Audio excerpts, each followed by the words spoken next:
देखो, आप गुरुजी को बहुत मानते हो, उनका चरणामृत लेकर के पीते हो, पर गुरुजी की आप एक बात भी न मानो तो क्या ये मानना कहलाएगा? गुरु को मानो और गुरु की ना मानो तो क्या गुरुदेव प्रसन्न हो सकते हैं?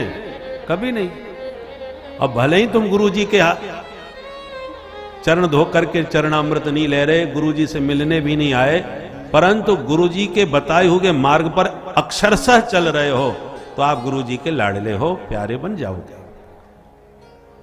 मम अनुशासन माने जोई, भगवान कहते हैं जो मैं अनुशासन को मानता है, मेरी आज्ञा में चलता है, वही मुझे अतिशय प्रिय होता है। अब तुम भगवान को तो खूब मानो और भगवान की एक ना मानो तो क्या मानना हुआ? राम जी को मानते हो, रामलला हम आएंगे, मंदिर वहीं बनाएंगे, और खूब आपने राम जी को प्रतिष्ठित कर दिया, मान लिया, पूजित कर दिया, पर राम जी के बताए आदर्शों पर यदि आप नहीं चल रहे तो क्या राम जी प्रसन्न होंगे?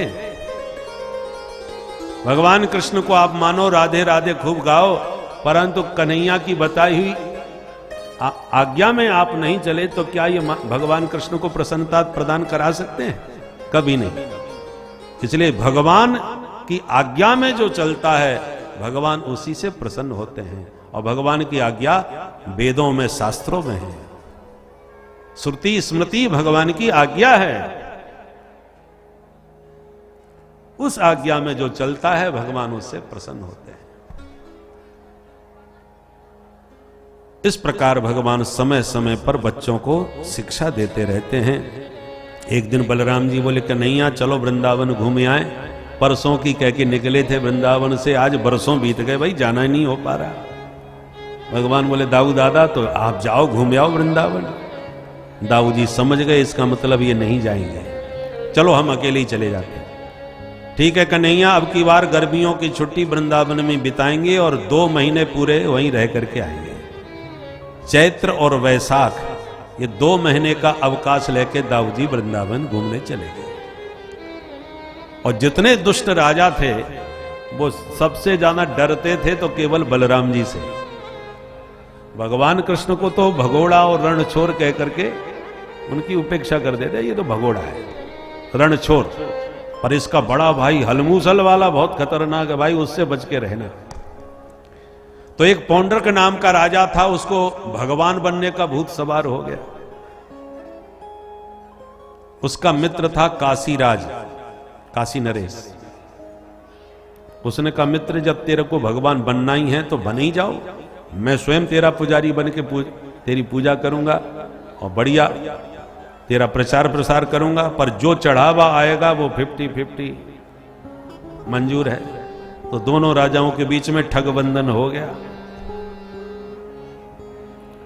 पौंड्रक ने क्या किया, 2 हाथ तो थे, 2 डुप्लीकेट फिट करवा लिए, शंख चक्र गदा पद्म बना लिए, गरुड़ भी बना लिया, और ऐसा गरुड़ बनाया कि उसके ऊपर उड़ के जाने लगा आकाश में, और खटका दबाता तो उंगली में सुदर्शन भी घूमने लग जाता, और बिल्कुल हूबहू डुप्लीकेट भगवान बन के तैयार। अब जैसे ही गरुड़ पर उड़ने लगा पौंड्रक तो काशीराज इसका प्रचार करने लगा, देखो देखो वैकुंठनाथ भगवान महाराज पौंड्रक के रूप में अवतार लेकर के धराधाम पर आ रहे हैं, गरुड़ पर आरूढ़ होकर के। बोल पौंड्रक भगवान की। हम भक्तों का ये हाल है, चाहे जिसकी जय बुलवाए लो। पौंड्रक भगवान की भी जय जयकार होने लगी महाराज, नकली भगवान। अब जरा सोचिए, भगवान जब धराधाम पर विराजमान थे सशरीर, तब भी डुप्लीकेट भगवान बनने वाले तैयार थे उस समय, और बुझने लग गए थे। तो आज इस घोर कलयुग में 5-7 भगवान बन के घूमे तो इसमें कौन आश्चर्य की बात है, ये पुरानी परंपरा है। इसलिए संसार बड़ा विचित्र है, यहां भगवान भी नकली होते हैं। इसलिए आंख बंद करके भरोसा नहीं करना चाहिए, सोच समझ करके ही भगवान का आश्रय लेना कि भगवान कौन पूज्य हैं, कौन अपूज्य हैं। अपूज्या यत्र पूज्यन्ते पूज्यानां च व्यतिक्रमः त्रीण तस्य प्रजायन्ते दुर्भिक्षम मरणम भयम। जो वास्तव में पूजनीय हैं उनकी पूजा न करके जो अपूज्य हैं उनकी जो पूजा करते हैं, वहां पर दुर्भिक्ष मृत्यु का भय हमेशा बना रहता है।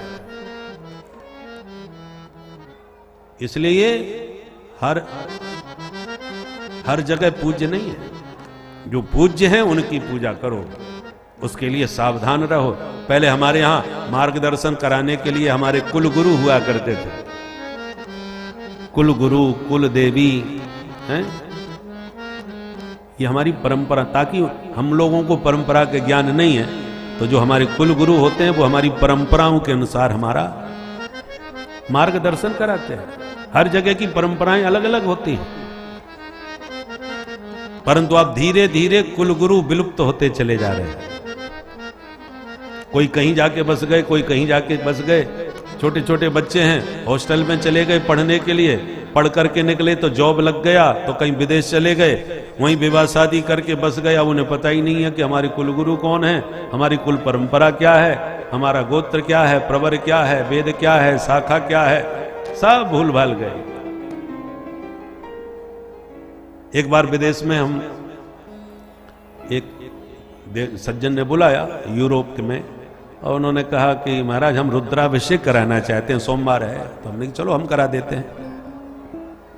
तो जब संकल्प बोला तो हमने कि हम गोत्रोत्पन्ना, हाँ बोलिए आपका गोत्र क्या है? बोले महाराज ये क्या चीज है? हमने कि तुम्हारा गोत्र नहीं है, कुछ पता नहीं है? बोले महाराज हमको तो कुछ नहीं मालूम, हम इतना जानते हैं हम हिंदू हैं, बिहार से आए हुए हैं, हमारे 4 पीढ़ियां हो गई हैं यहाँ जन्म लेते हुए, 4 पीढ़ी पहले से हम भारत से आए हुए हैं। बाकी और ये गोत्र वोत्र तो हमें कुछ याद नहीं। हमने कि तो आपके जो ज्येष्ठ हों, आपसे बड़े हों, उनसे पूछ लो। तो उन्होंने बड़े भैया को फोन मिलाया, बड़े भैया आपको मालूम है अपना गोत्र क्या है? तो उन्होंने सोच समझ के कहा हाँ। उनसे कह दो पंडित जी से कि हमारा गोत्र है रामोतार। हमने क्या, जब उन्होंने कहा कि महाराज हमारा गोत्र रामोतार है, हमने ये गोत्र हमने पहली बार सुना है। भाई गोत्र होता है ऋषियों के नाम से, ये रामोतार कौन सा गोत्र हो गया? तब दोबारा उनसे बात करी तो पता चला कि जो 4 पीढ़ी पहले आए थे वो रामोतार जी थे, हमारे पूर्वज जो भारत से यहां आए थे। तो उन्हीं का नाम हम गोत्र मान लेते हैं। उनके ऐसे मनमुखी ढंग से गोत्र नहीं बनते। तब हमने पूरी पीठाधीश्वर शंकराचार्य जी महाराज से इस विषय में जब चर्चा करी कि जो विदेशों में जाके बस गए हैं या किसी भी कारणवश अपना गोत्र आदि भूल गए हैं, वो यदि शुभ कर्म करेंगे तो हमारे यहां हर काम में पहले संकल्प होता है और संकल्प में गोत्र बोलना पड़ता है, तो क्या करें? तब शंकराचार्य महाराज ने कहा कि ऐसे लोग कश्यप गोत्रोत्पन्न कह सकते हैं। जिनको अपने गोत्र का ज्ञान न हो वो संकल्प में कश्यप गोत्रोत्पन्न कह करके अपना संकल्प करें, क्योंकि कश्यप जी की ही प्रायः सभी संतान हैं। बोलो जय सिया राम। जय सिया राम। तो कहने का तात्पर्य है कि धीरे धीरे सब विस्मृति हो जाती है। कुल गुरु के सानिध्य में रहोगे तो सब समझाते रहेंगे, बताते रहेंगे, कुल देवी, पर धीरे धीरे सब कुल परंपराएं विलुप्त होती जा रही हैं आज की जीवन शैली में। तो मैं निवेदन कर रहा था कि सब दुष्ट राजा जितने थे वो डरते थे तो केवल बलराम जी से। तो पौंड्रक ने जब भगवान बन करके अपने को पुजवाना चालू किया तो बड़ा चढ़ावा आने लगा महाराज। काशीराज ने कहा अभी थोड़ी कमी है। क्या कमी? सिर्फ इतनी है कि अभी आधा चढ़ावा द्वारकाधीश कृष्ण के हाथ में जा रहा है, वो भी भगवान है। इसलिए मैं नहीं चाहता कि वो भगवान बने, वो तो महाडरपोक है। तुम एक बार धमकी भरा पत्र लिख दो, वो डर के भाग जाएगा, सोई तुम्हारा सिक्का जम जाएगा, फिर पूरी धरती पर एकमात्र भगवान आप ही विराजमान होंगे, दूसरा कोई नहीं। बस मूर्ख और संघ दूसरों के फूकने से बचते हैं। इसकी बुद्धि में बात बैठ गई और इसने धमकी भरा पत्र भिजवा दिया। बोल बंसी वारे की जय। हमारे परम आत्मीय श्री अतुल जी महाराज हैं। हाँ, बहुत सुंदर कथा व्यास अपनी वाणी से गोविंद के सरस गुणगणों की गंगा प्रवाहित कराने वाले हमारे परम प्रिय परम आत्मीय श्री अतुल जी पधारे हैं। हम उनका स्वागत अभिनंदन करते हैं। आइए विराजिए। बोल भक्त वत्सल भगवान की जय सिया राम जय जय सिया राम जय सिया राम जय जय सिया राम जय सिया राम जय जय सिया राम जय सिया राम जय जय सिया राम जय सिया राम जय जय सिया राम जय सिया राम जय जय सिया राम जय सिया राम जय जय सिया राम जय सिया राम जय जय सिया राम जय सिया राम जय जय सिया राम जय सिया राम जय जय सिया राम जय जय सिया राम जय जय। बोल भक्त वत्सल भगवान की जय। तो आप सावधान हो जाइए। धमकी भरा पत्र लिख दिया पौंड्रक वासुदेव ने और दूत को भेज दिया। द्वारका के धीर के दरबार में पत्र दिया। उद्धव जी ने लिया। भगवान बोले पढ़ो क्या लिखा है। उद्धव जी पढ़ते ही बड़ी जोर से हंसे और बोले सरकार आप तो डुप्लीकेट निकल पड़े। असली भगवान तो इस धरती पर अब पैदा हुए हैं। वही आपको पत्र लिख करके भेजे हैं। क्या बोले वासुदेवो वतीर्णो हम एक एव न चापर भूतानाम अनुकंपार्थम त्वं तु मिथ्याभिधाम त्यज। हे कृष्ण व्यापक ब्रह्म वासुदेव मैं हूं जो धरती पर जीवों पर कृपा करने के लिए प्रकट हो चुका हूं। त्वं तु मिथ्या तू झूठा है। कृष्ण अपने को भगवान कहलाना बंद कर मेरी शरण में आ जा। सुन के भगवान को भी जोड़ की हंसी आई कि ये भगवान कौन पैदा हो गया भाई। भगवान ने उस दूत से कहा जाओ अपने भगवान से कहो हम उनका दर्शन करने कल उन्हीं के घर आ रहे हैं। वो यहां आने का कष्ट न उठाएं, हम दर्शन करने वहीं आएंगे। जाओ। दूत आ गया। पौंड्रक को सारी बात बता दी। उन्होंने कहा है कि वो कल आपसे मिलने यहीं आएंगे। इतना सुनते ही पौंड्रक की धड़कन तेज हो गई। काशीराज को बुला के कहा क्यों रे मूर्ख तूने मुझे कहां भिड़ा दिया। तू तो कह रहा था वो वहां डरपोक रणछोर है, मेरी धमकी का पत्र पढ़ते ही भाग जाएगा। और भागना तो दूर रहा वो मेरे पास आ रहा है। मुझसे मिलने का मतलब समझ रहे हो, मुझे ठिकाने लगाने आ रहा है। अब वो मेरे को छोड़ने वाला नहीं है। अरे क्या बढ़िया चढ़ावा आ रहा था, क्या बढ़िया नित्य माल छन रहे थे। अच्छा भला भगवान बन के पूज रहा था, कोई टेंशन नहीं था। तेरे कारण बिना मतलब के मैंने खतरा मोल ले लिया। काशीराज ने कहा देखो मित्र ये आशा मुझे बिल्कुल नहीं थी उससे कि वो पलटवार ऐसा करेगा। भाई मैंने सोचा जरासंध के डर से वो मथुरा छोड़ के भगा है कि नहीं, समुद्र में शरण लिए बैठा है कि नहीं। तो जब जरासंध से डर के वहां से भग गया, और वो भी कब, जब दोनों भाई साथ में थे तब। और इस समय मैंने सुना है कि उसका भाई बलराम तो छुट्टी मनाने गया है वृंदावन घूमने के लिए। कृष्ण अकेला है, वो हम पर हमला कैसे कर सकता है भाई। फिर भी कोई बात नहीं, यदि उसने धमकी दी है तो हम भी तो, मैं भी तो तेरे साथ खड़ा हूं। देखो भाई भगवान बनना है तो थोड़ी बहुत तो रिस्क लेनी पड़ेगी। खतरा तो हर रास्ते में है। चिंता मत करो हम करेंगे उससे मुकाबला, आने दो। ठीक है भाई। दूसरे दिन भगवान ने जब प्रहार उस पर हमला किया, आक्रमण किया, तो पौंड्रक से काशीराज बोला मित्र तू भी दिखा अपना जलवा। वो भी खटका दबा के गरुड़ पर उड़ के और सुदर्शन चक्र घुमाने लगा आकाश में। जब इसका यह रूप देखा तो भगवान को बड़ी जोड़ की हंसी आई। देखो तो इस बहरूपिया को कहीं से भी कसर नहीं छोड़ी इसने, नीचे से ऊपर तक बिल्कुल ज्यों का त्यों इसने मेरा स्वरूप बना लिया। भगवान बोले उद्धव कुछ भी हो, इसने मेरा रूप बनाने के लिए मेरा कितना चिंतन और ध्यान किया होगा। आजकल कई डुप्लीकेट अभिनेता भी आते हैं ना, आपको समझ में नहीं आएगा कि नकली है कि असली। तो असली वाले का उसने कितना चिंतन किया होगा जो नकली असली जैसा लगता है। एक बार मैं इंटरव्यू सुन रहा था, बच्चन साहब बोल रहे थे, तो टीवी पर सुनते सुनते जब उन्होंने कहा कि मैं बचपन से ही अमिताभ बच्चन जी का बहुत फैन था, तब मैं चौंका कि अपने मुंह से ये कैसे कह रहे हैं। तब मैंने ध्यान से देखा, तब पता चला ये तो नकली बोल रहा है। वैसा ही वेशभूषा, वैसा ही बोलने का ढंग, वैसी ही आवाज, वैसे ही हाव भाव, बिल्कुल यही लग रहा था कि बच्चन साहब ही बोल रहे हैं। जब उसने ये कहा कि मैं बच्चन साहब का फैन था, तब पता चला कि यह नकली है। तो सोचिए उसने कितना चिंतन किया होगा कि आवाज भी वैसी, हाव भाव भी वैसा, सकल सूरत भी वैसी। तो भगवान ने कहा इसने मेरा बहुत चिंतन किया है, तभी तो मेरा रूप बनाया है।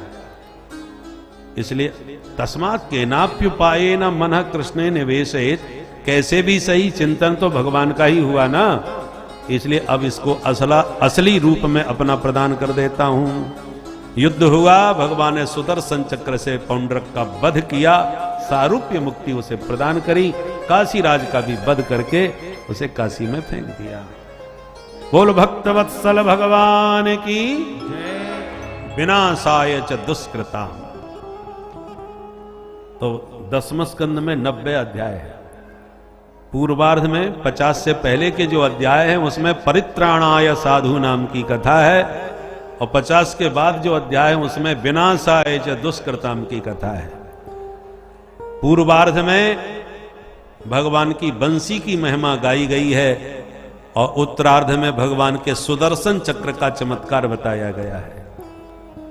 पांचजन्य शंख फूंका है भगवान ने उत्तरार्ध के प्रसंगों में, चरित्रों में, कि केवल बंसी बजाने से ही समाज में काम नहीं चलता, सुदर्शन चक्र भी घुमाना पड़ता है, पांचजन्य शंख भी फूंकना पड़ता है। दोनों की अपने अपने समय में आवश्यकता है।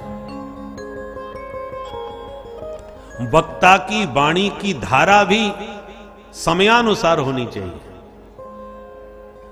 भगवान वक्ता एक गीता का उपदेश दे रहे हैं अर्जुन को, और कब दे रहे हैं? जब वो सन्यास की बात कर रहा है कि मैं भिक्षा ले लूंगा, महात्मा बन जाऊंगा, पर अपने सगे संबंधियों पर हाथ नहीं उठाऊंगा, मैं युद्ध नहीं करूंगा।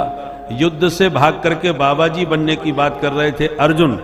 तब भगवान ने भगवत गीता का उपदेश दे करके उसको कर्म में प्रवृत्त किया, युद्ध में सावधान किया, और उस उपदेश को सुन करके धनुष बाण उठा करके अर्जुन लड़ने के लिए तैयार हो गए। करिष्ये वचनम तव, गोविंद आप जो कहेंगे मैं आपकी आज्ञा का पालन करूंगा, और युद्ध किया।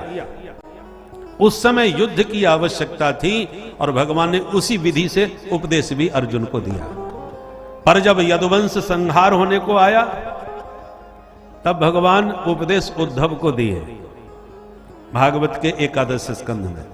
और वो जो उपदेश दिए, उद्धव भी क्षत्रिय हैं, भगवान के मित्र हैं अर्जुन की तरह, पर उन उद्धव को उपदेश दे रहे हैं सन्यास का, कि तुम जाओ दुनियादारी छोड़ो और बद्रीनाथ में जाके मेरे ही रूप जो नर नारायण ऋषि हैं उनके साथ बैठ के खूब भजन करो, सत्संग करो। क्षत्रिय तो उद्धव भी हैं, क्षत्रिय अर्जुन भी हैं, और वक्ता दोनों में एक ही है भगवान कृष्ण। पर एक सन्यास की बात करता है तो उसे डांट करके युद्ध की आज्ञा देते हैं, उसे युद्ध करने को प्रवृत्त करते हैं। और दूसरे को, जो उद्धव जी जाना नहीं चाहते भगवान को छोड़ करके, उस उद्धव को भगवान ने ज्ञान का उपदेश दे करके मुक्ति स्कंध में मुक्ति का मार्ग बताया, और बद्रीनाथ विदा किया कि तुम जाओ, ये धरती अब तुम जैसे महापुरुषों के रहने योग्य नहीं रह गई, तुम बद्रीनाथ में जाके भजन करना। तो समय की धारा के अनुसार गोविंद की वाणी का वक्तव्य है। एक को सन्यास का उपदेश दे रहे हैं, एक को युद्ध का उपदेश दे रहे हैं। जब जैसी परिस्थिति हो, वक्ता की वाणी की धारा भी वैसी ही होनी चाहिए। बोलो जय सिया राम। जय सिया राम। तो भगवान ने इस प्रकार से जितने दुष्ट थे चुन चुन के सबको समाप्त किया। एक दिन नारद जी ने पांडवों का पत्र प्रभु को दिया और कहा प्रभु पांडव राजसूय यज्ञ करना चाहते हैं, आपका आमंत्रण है। तो भगवान गए पांडवों के राजसूय यज्ञ में। इंद्रप्रस्थ माने दिल्ली, जो पांडवों की राजधानी थी। द्वारका से दिल्ली आए। पांडवों ने कहा सरकार, सभी राजा महाराजाओं ने हमें राजसूय यज्ञ का अनुमति प्रदान कर दी, क्योंकि राजसूय यज्ञ वही कर सकता है जिसने सभी राजाओं की अनुमति प्राप्त की हो। हर कोई राजसूय यज्ञ नहीं कर सकता। राजसूय यज्ञ केवल राजाओं के द्वारा होता था, वो भी समस्त भूमंडल के राजाओं की स्वीकृति के बाद होता था। तो पांडवों ने कहा हमें सबकी स्वीकृति मिल गई, पर जरासंध हमको स्वीकृति नहीं दे रहा। भगवान बोले वो देगा भी नहीं। तो फिर क्या करें, फिर कैसे यज्ञ होगा? भगवान बोले उससे स्वीकृति लेनी पड़ेगी विवेक के साथ। युद्ध संभव नहीं है, क्योंकि उसके पास अपार सैन्य बल है। तो फिर आप बताओ। भगवान बोले भीम अर्जुन को हमारे साथ भेजो, बाकी हम देख लेंगे।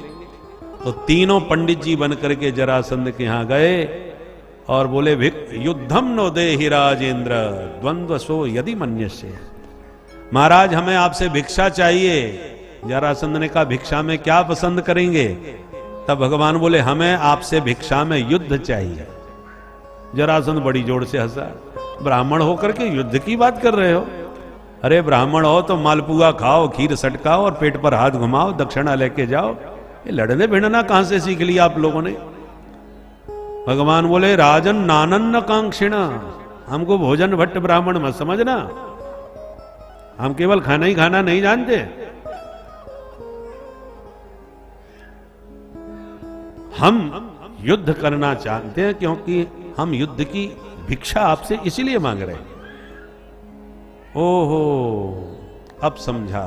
तो तुम ब्राह्मण हो ही नहीं सकते, पहले अपना परिचय दो। भगवान बोले ये सही समझे आप। असौ ब्रकोदर पार्थ तस्य भ्राता अर्जुनो ययम। ये मेरे ब्रकोदर भैया भीम हैं, ये इनके छोटे भैया अर्जुन हैं। जरासंध बोला तुम ज्यादा बड़बड़ा रहे हो, तुम कौन हो? भगवान बोले अनयो मातुलेयम माम, हम इन दोनों के मामा जी के लड़के हैं। जरासंध बोला तेरा कोई नाम नहीं है जो इनके मामा के लड़के का मैं हिसाब लगाता फिरूं? कुछ तो नाम होगा तेरा। भगवान बोले कृष्णम जानी है तेरी पुम, हम द्वारकाधीश कृष्ण हैं, तुम्हारे पुराने शत्रु। तब जरासंध चौंका और एकदम हंसता हुआ बोला क्यों रे भगोड़े, भूल गया मथुरा से कैसा भागा था मेरे डर से? समुद्र की शरण लिए बैठा है और आज मेरे से लड़ने की बात कर रहा है? तेरे से ऐसे डरपोक से कौन लड़ेगा? नत्वया भीरुणा योत से युद्ध विक्लब चेत सह मथुराम स्वपुरीम त्यक्त्वा समुद्रम शरणं गतः। ओ अर्जुनो न भवेद योद्धा भीमस्तुल्य बलो मम। अर्जुन 1.5 हड्डी का क्या लड़ेगा, पर भीमसेन मेरी बराबरी का, इससे मैं लड़ सकता हूं। तब भीमसेन की छाती तन गई, बारे हमारे सामने आज दोनों फैल। भगवान बोले ठीक है दादा, देखी जाएगी। जरासंध ने 2 गदाएं सामने लाके रख दी, एक भीम ने, दूसरी जरासंध ने उठाई और भयंकर युद्ध हुआ। 27 दिन तक युद्ध चला। 28वें दिन भगवान ने तिनका उठा के चीर के भीमसेन को इशारा दिया।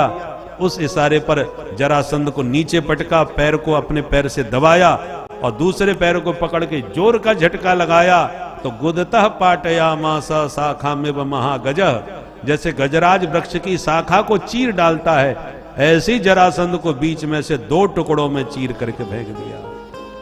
बोल भक्तवत्सल भगवान की जय। भीमसेन विजयी हो गए, जरासंध मारा गया। मगध देश में हाहाकार मच गया। जरासंध का पुत्र सहदेव शरण में आया, भगवान ने उसी को गद्दी सौंप दी मगध की। और उसके जेल खाने में 20,800 राजा बंदी बने पड़े हुए थे। भगवान ने उन सबको बंधन मुक्त कर दिया। सभी राजाओं ने भगवान की स्तुति करी।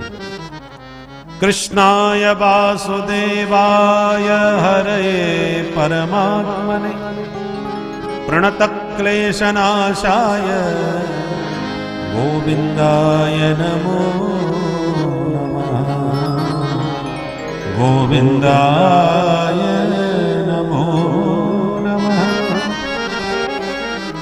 हे कृष्ण हे वासुदेव हे हरि, हे प्रणत जनों का क्लेश हरने वाले प्रभु, आपके चरणों में बारंबार प्रणाम। ये भागवत का सबसे प्रिय मंत्र माना जाता है। हमारे पूज्य देवरहा बाबा सरकार जो मचान पर रहते थे, वो हमेशा यही बोलते थे, कृष्णाय वासुदेवाय हरये परमात्मने।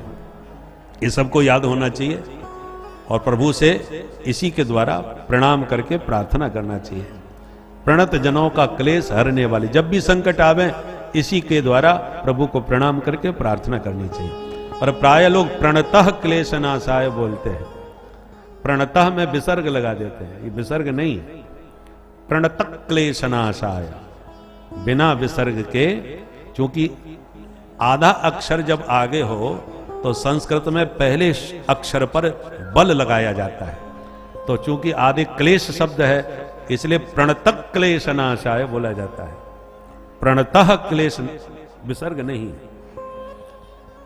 तो इस प्रकार से मंत्रों का जितना हो सके शुद्ध उच्चारण करने का प्रयास करना चाहिए। बाकी अशुद्ध गलती से हो भी जाए तो कोई बहुत बड़ा अनर्थकारी नहीं होता, क्योंकि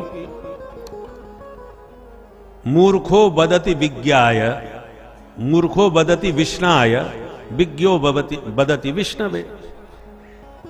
आप जो अनपढ़ था, व्याकरण संस्कृत कुछ नहीं पढ़ा था, उसने एक सज्जन को रामाय नमः करते ब्राह्मण को सुन लिया, तो दूसरा मंदिर जो था वो विष्णु भगवान का था, तो उसने जब वहां सुना कि वो राम जी को रामाय नमः कह रहे थे, तो उसने विष्णु मंदिर में जाके विष्णु जी को विष्णाय नमः बोलना चालू कर दिया। अब उसको नहीं मालूम कि राम शब्द अकारांत है, विष्णु शब्द उकारांत है।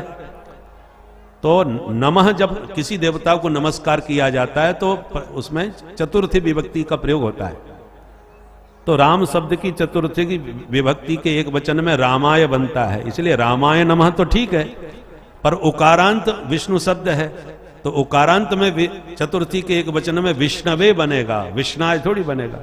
तो विष्णवे नमः शुद्ध है, पर उसने तो रामाय नमः की तरह विष्णाय नमः बोल दिया। तो ठाकुर जी उसके नमस्कार को देखेंगे, उसकी गलती नहीं पकड़ेंगे कि इसने अशुद्ध बोला है। अरे माता पिता अपने बच्चों की तोतली वाणी से जितने प्रसन्न होते हैं, उसकी भले ही वो बड़े होकर के बहुत लच्छेदार साहित्यिक भाषा बोले, उसमें आनंद नहीं आता जितना बच्चों की तोतली वाणी सुनने में माता पिता को आनंद आता है। जो बालक कहे तोतरी बाता, सुनहे मुदित मन पितु और माता। तो हम लोग जब भगवान से कहते हैं त्वमेव माता च पिता त्वमेव, तो हमारे मैया बाप हैं। हम यदि अशुद्ध कुछ बोल देंगे तो हमारी अशुद्धि पकड़ने के लिए भगवान थोड़ी बैठे हैं। भगवान तो हमारे भाव को देख रहे हैं कि हमको नमस्कार कर रहा है। अब किस शब्द में कोई त्रुटि हो गई तो भगवान सर्वज्ञ हैं, हम उनके अल्पज्ञ पुत्र हैं। कुछ अशुद्ध बोल दिया तो कुछ अमंगल होने वाला नहीं है। अमंगल तब होता है जब आप किसी के अमंगल के संकल्प से आप कोई मंत्र पढ़ें, किसी के अनिष्ट, किसी के लिए मारण मंत्र का प्रयोग करें, आप उसको मारना चाहते हैं, वो अशुद्ध हो गया तो आपको ले मरेगा, क्योंकि आपके मन में अनिष्ट की भावना है तो आपका अनिष्ट हो सकता है। पर आप यदि ठाकुर जी को रिझाने के लिए बोल रहे हैं, कदाचित उसमें कोई त्रुटि हो जाए तो कोई डरने वाली बात नहीं। पर इसका मतलब ये नहीं है जो मन में आवे सो पढ़ो।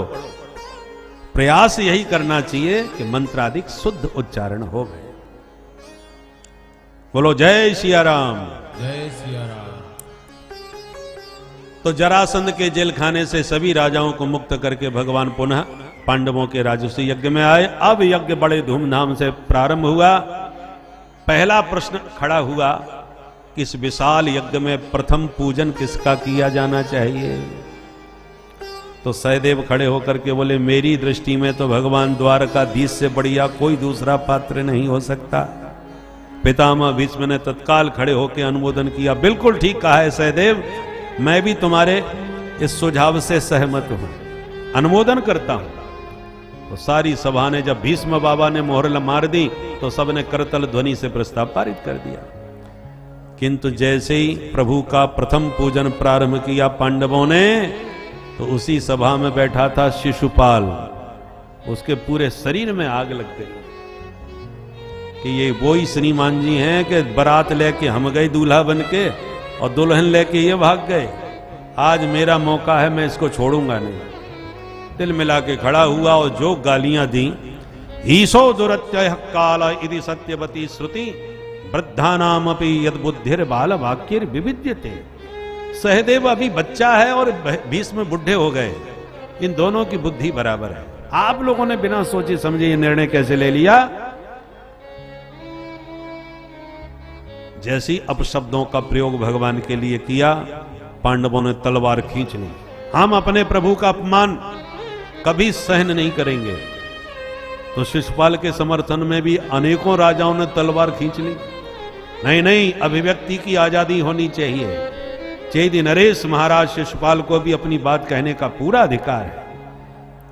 प्रभु समझ गए यहां तो विश्व युद्ध छिड़ने वाला है भाई। विश्व की सारी महान हस्तियां बैठी हैं, अभी दो भागों में बट जाएंगे। एक तरफ मेरे पक्ष के लोग, दूसरी तरफ शिशुपाल के पक्षधर हो जाएंगे। तो भगवान ने अपने ही पक्षधर पांडवों को इशारा किया, भाई आप लोग सब बैठ जाओ, परेशान मत हो, ये और कोई पराया नहीं, हमारी बुआ का लड़का है, तो हम आपस में लड़ेंगे। जो निर्णय होगा हमारे बीच में द्विपक्षीय वार्ता होने दो, तीसरे पक्ष की हमें आवश्यकता नहीं, कोई बीच में मत पड़ो। जब भगवान ने पांडवों को बैठाया तो उधर शिशुपाल के भी समर्थक बैठ गए, पर शिशुपाल नहीं बैठा। गाली देता गया, भगवान गिनते गए और जहां 100 गाली पूरी हुई, भगवान बोले सावधान शिशुपाल, मैंने तुम्हारी मां जो मेरी बुआ लगती है उसे वचन दिया था तेरे 100 अपराध क्षमा करूंगा, वो मैंने वचन निभाया। अब तुम आगे मत बोलना भाई। और जैसी इसने 101 गाली दी तो सिरक्षुरांत चक्रेण जहारा पतितम रिपो, एक झटके में सुदर्शन चक्र से उसका सिरोच्छेद कर दिया। उसके शरीर से एक दिव्य प्रकाश प्रकट होके भगवान में समा गया। बोल द्वारिकाधीश की जय। भगवान ने विश्व बिरादरी को सावधान करके संदेश दिया कि हम भारतवासी स्वभाव से ही सहनशील हैं। 100 गाली हम सुन रहे हैं शांति के साथ, तो इसका मतलब कायर नहीं है, हम डरपोक नहीं है। हम युद्ध नहीं चाहते, हम अशांति नहीं चाहते, इसलिए सज्जनता का हम परिचय दे रहे हैं। शांति स्थापना करना चाहते हैं, इसलिए नहीं बोल रहे। पर जो हमारी सज्जनता को, हमारी शांति प्रियता को कायरता समझने लगते हैं, उनके लिए हमारे ऋषियों ने एक दूसरा मंत्र भी हमको सिखाया है, सठे साठ्यम समाचरेत। जो जिस भाषा में समझता हो उसको उसी भाषा में समझाना चाहिए, हैं? हम कितने भी शक्तिशाली हों, पर सदैव शांति की ही बात करेंगे तो लोग हमें कायर समझने लगेंगे। अरे क्षमा सोहती उस भुजंग को जिसके कंठ गरल हो, उसका क्या जो दंतहीन विषहीन विनीत सरल हो। विषैले दांत होने पर भी सांप किसी को न काटे तब कहा जाएगा कि यह सहनशील है। परंतु जिसके दांत ही तोड़ दिए जाएं और फिर वो सांप कहे कि हमको ये मार काट अच्छा नहीं लगता, हमने आजकल शांति का पाठ सीख लिया है, हम किसी को काटते नहीं है। काटोगे कहां से? अब दांत ही तुम्हारे तोड़ दिए गए जहर के, तो अब तो तुम किसी काम के नहीं, अब तो बच्चों के खिलौने बन गए, जो देखो ते गले में लटका के घूम रहा है। बोलो जय सिया राम। जय सिया राम। तो वो सज्जनता सज्जनता नहीं, वो विवस्था कहलाती है, वो परवस्था है। क्या करें? सज्जनता तो तब है जब विष के दांत होते हुए भी सर्प न काटे, और दांत तोड़ देने के बाद में फिर वो सज्जनता का परिचय दे कि हमने काटना छोड़ दिया। अरे जब काटने में आप सामर्थ्य थे तब न काटते, तब बात मरती। कहने का तात्पर्य है कि भगवान ने समाज को शिक्षा दी कि हर समय शांति की भाषा शोभा नहीं देती, वो कायरता सिद्ध होती है। 100 गाली सुन करके भगवान ने सज्जनता का भरपूर परिचय विश्व को दिया, और 101 गाली पर जब उसकी गर्दन उड़ा दी तो एक शब्द भी किसी शत्रु के मुख से नहीं निकला। जितने भी उसके समर्थन में तलवार खींच रहे थे वे सारे राजा शांत बैठे रह गए। आप उसमें बोले गड़बड़ करेंगे तो यही हालत अपनी भी हो जाएगी, भैया बोलो मत, इस समय शांत रहो, बाद में देख लेंगे। किसी के मुंह से एक शब्द नहीं निकला। तो समय पर शक्ति का प्रदर्शन करना भी बहुत आवश्यक होता है। अपनी शक्ति ऐसा प्रस्तुत कर दो, प्रकट कर दो कि कोई शत्रु आप पर हमला करने की हिम्मत ही न कर सके, युद्ध करने की सोच भी न सके। पर जब शक्ति ही तुम प्रकट नहीं करोगे कभी, तो शक्तिशाली बने बैठे रहो, सब लोग आपको कायर ही समझते रहेंगे। दसियों वर्षों से हम शांति के कबूतर उड़ाते रहे और पड़ोसी हमारे पास आतंकवादी भेजते रहे, बहुत शांति के गीत गाए। अब जब उनकी भाषा में जवाब देना हमने चालू कर दिया है, घर में घुस के थप्पड़ जब से मारना चालू किया है, तब से बेचारा भिखारी बना विश्व में भीख मांगता डोल रहा है, किसी काम का नहीं रह गया। और आज बड़े बड़े शक्तिशाली देशों को भी अपना कदम पीछे हटाने के लिए विवश कर दिया है। समय पर शक्ति का प्रदर्शन हुआ तो विश्व ने शक्ति को माना, उस महत्व को समझा। बहुत बड़े युद्ध की जरूरत नहीं थी, एक नमूना दिखा दिया, उस नमूने से ही सावधान हो गए कि अब इससे खतरा मोल लेना ठीक नहीं है। तो समय समय पर इस प्रकार से हमें शक्ति का प्रदर्शन करना भी बहुत आवश्यक होता है। बोल भारत माता की।